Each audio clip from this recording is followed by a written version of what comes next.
Assalamualaikum. We have already discussed regarding sources of law. We have discussed about legislation at length, precedent at length, and also custom at length.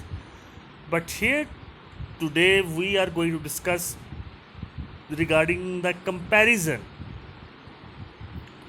That is the comparison between legislation and precedent, and I have also included custom, so that we can understand all of these three sources, which are main and major sources of law, that how do they compare with each other, and how can we understand them better when we are comparing three of them.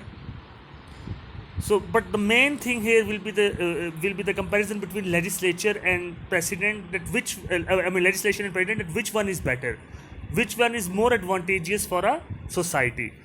Because in the end, I would like you to remember one thing, that all of these things, they are related to the society. Why? Because law is made for state. Law is made for society, to govern the society, to govern the state in just manner. So let us start. So first of all, we are comparing legislation and precedent. Normally in precedent, rules and principles are laid down by deductive method. Deductive method means that you are seeing the rule, you are seeing what the legislature has done, and you are applying it. This is the deductive method. And for sure, sometimes judges also use inductive method, but that inductive method has been criticized severely.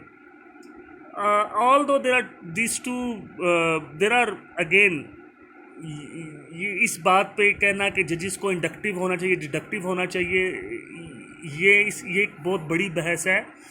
और हमने president पढ़ते वक्त इस बहस को इस पे हमने काफ़ी डिबेट भी की थी. लेकिन इन दी एंड हमने ये भी देखा था कि जो जजेस का जो मेन काम होता है वो बने हुए लॉ को इंटरप्रेट करना होता है.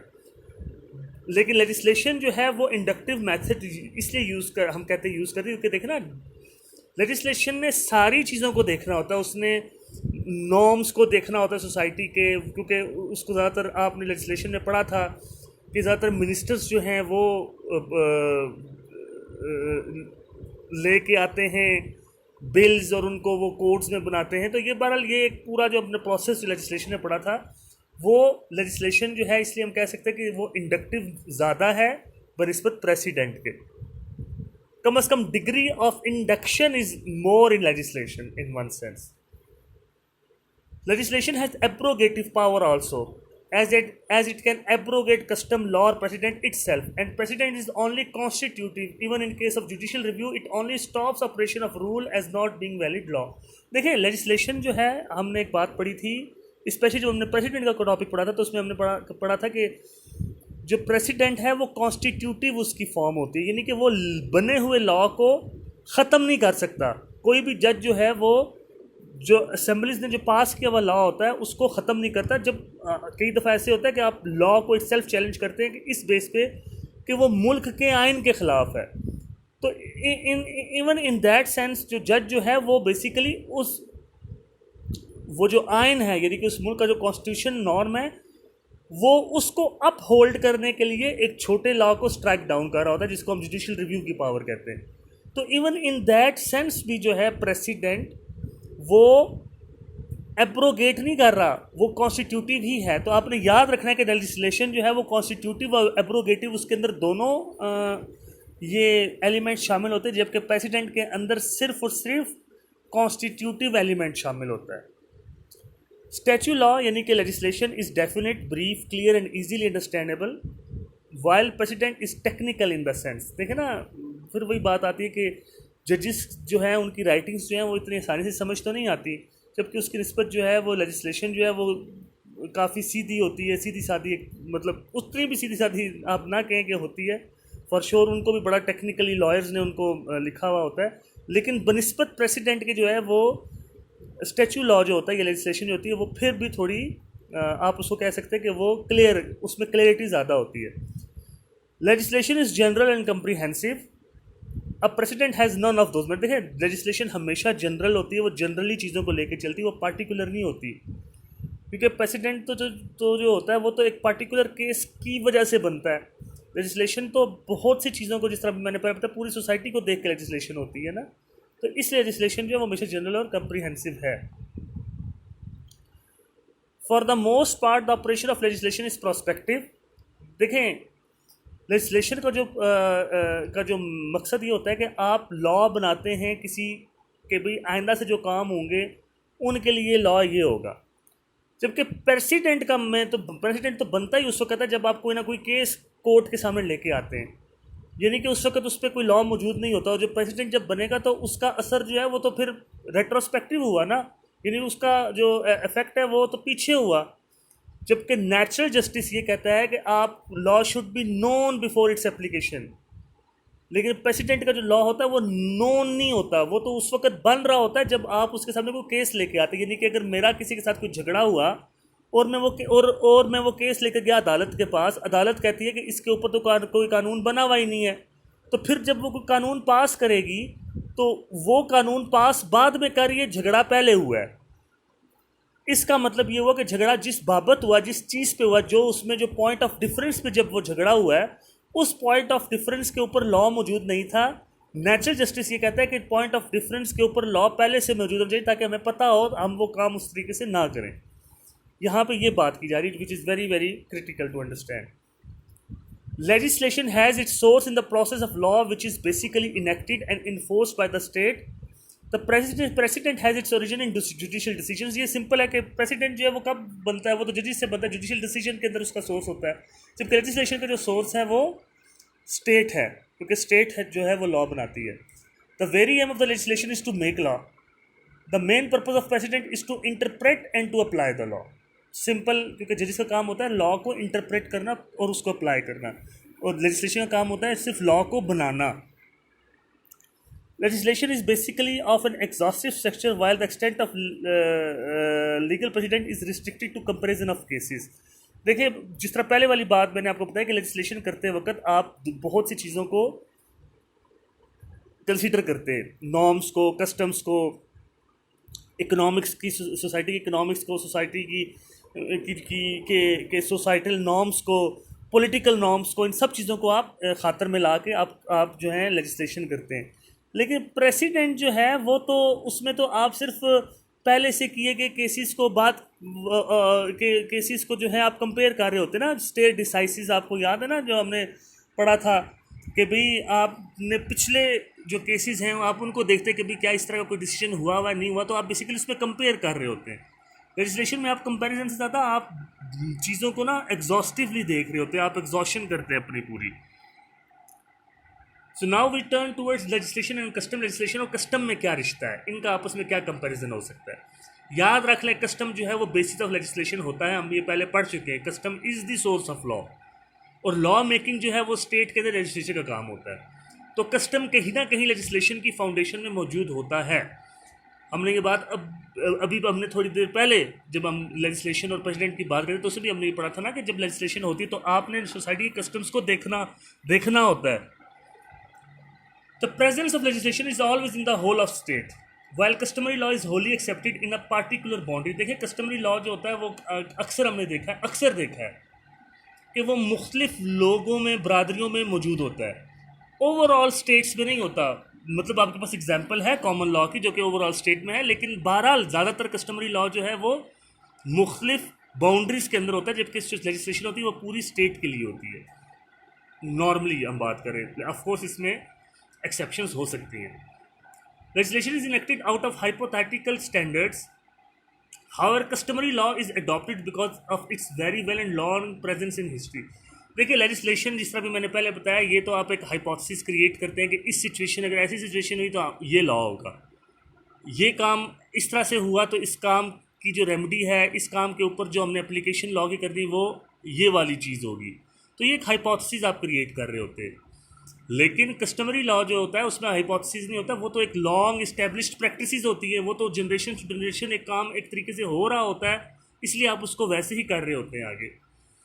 Legislation is indeed a long-lasting nature of law. Custom is the most established type of law and followed by particular sect. देखिए, legislation जो है वो that is the law making thing, और इसीलिए जो है वो law जो है वो उस हिसाब से होता है. लॉ जो होता है वो इसीलिए आपके लिए मौजूद होता है उस जगह पे, क्योंकि लेजिस्लेशन जो है वही लॉ जो है वो बना रही होती है, और लॉ मौजूद रहता है क्योंकि लेजिस्लेशन उसको बना रही है। लेकिन कस्टम जो है वो तो एक पार्टिकुलर सेक्ट में है ना, वो तो एक पार्टिकुलर जगह पे होता है। The legislation is fundamental characteristics of our present day society, while the customary law was created in a society. Legislation जो है वो इस वक्त modern day it's one of the most important. देखिए, without legislation there can be no state, this is for sure. लेकिन जो customary law है वो सोसाइटी खुद से क्रिएट करती है। तो ये एक बड़ा एक इंटरेस्टिंग फिनोमिना है कि मॉडर्न डे सोसाइटी के लिए लेजिस्लेशन का होना ज़रूरी है, क्योंकि उसका बनाने का तरीकाकार कुछ हो रहा है, लेकिन जो कस्टम है वो सोसाइटी खुद पैदा करती है। उसका जो कस्टम का जो वेरियस का जो सोर्स है वो सोसाइटी ही होती है। Legislation is finished exact written in the structure and effectively open. देखिए ना, लेजिस्लेशन जो है वो कोड्स की सूरत में होती है, स्टैट्यूट्स की सूरत में होती है, और आपके पास वो रिटन बुक्स की सूरत में, एक्ट्स की सूरत में आपके पास मौजूद होती है। लेकिन कस्टमरी लॉ जो होता है वो अक्सर जो होता है वो नॉन रिटन होता है, वो उस तरह से लिखा हुआ कहीं नहीं होता, इसलिए तो हम उसको कस्टमरी कहते हैं। Legislation results out of deliberations while custom develops inside the general public in the ordinary course. ये भी एक असेंबलीज में जो डेलिब्रेशंस होती हैं, डिबेट्स होती हैं, तब जाके कोई लॉ पास होता है। जबकि कस्टम जो होता है वो इस तरह से पास होता है, कस्टम तो एक कॉमन विल होती है, कॉमन कॉन्शियस होती है जो चली आ रही होती है। Custom can't be against the law of the land. So this very sentence appreciates that legislature जो है वो डोमिनेंट है कस्टम पे। Advantages of legislation over president.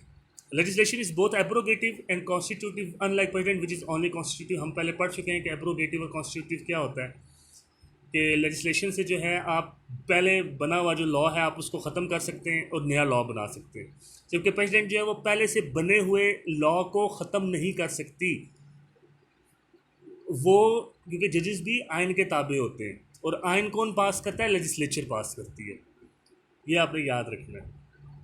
The process of legislation is based on division on labour as committees and sub committees are formed, whereas in case of precedent same court is interpreting the law and making the same. देखें, एक बात आप याद रख लें, जिससे Montesquieu ने एक जुमला कहा था कि power corrupts and absolute power corrupts absolutely.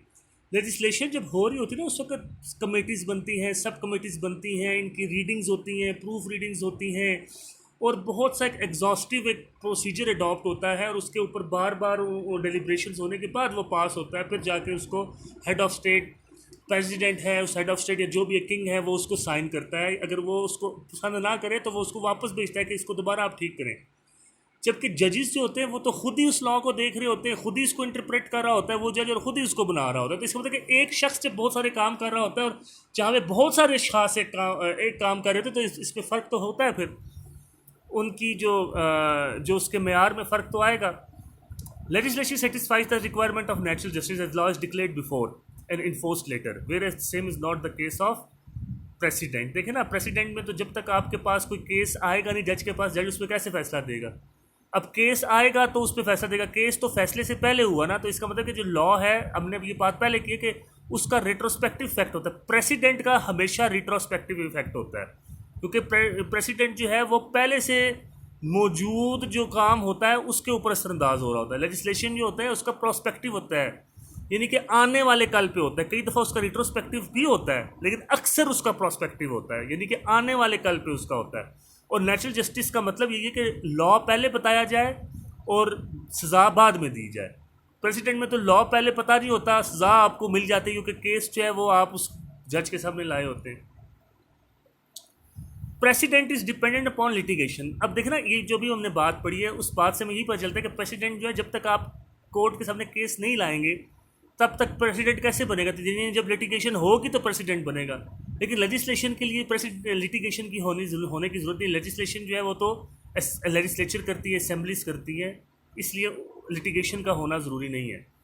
Legislation is clear and easy to understand, जिससे हमने पहले बात की है इसको, और प्रेसिडेंट्स जो है वो मोस्टली टेक्निकल होते हैं। अब प्रेसिडेंट्स के भी कुछ एडवांटेजेस हैं लेजिस्लेशन पे. Dicey remark that morality of courts is higher than morality of politicians. This notion itself portrays the advantage of presidents over legislation. देखिए डाइसी तो वो था जिसने कहा था कि कॉमन लॉ जो है वो तो बना ही प्रेसिडेंट से है. कॉमन लॉ यानी कि जो लॉ ऑफ इंग्लैंड है वो बना ही जुडिशियल डिसीजन से है. और वो ये भी कहते हैं कि जो पॉलिटिशियंस हैं they are always swayed by their political ambitions. उनको तो उन्होंने तो वोट्स लेने होते हैं, वो तो फिर ब्लैकमेल भी हो जाते हैं.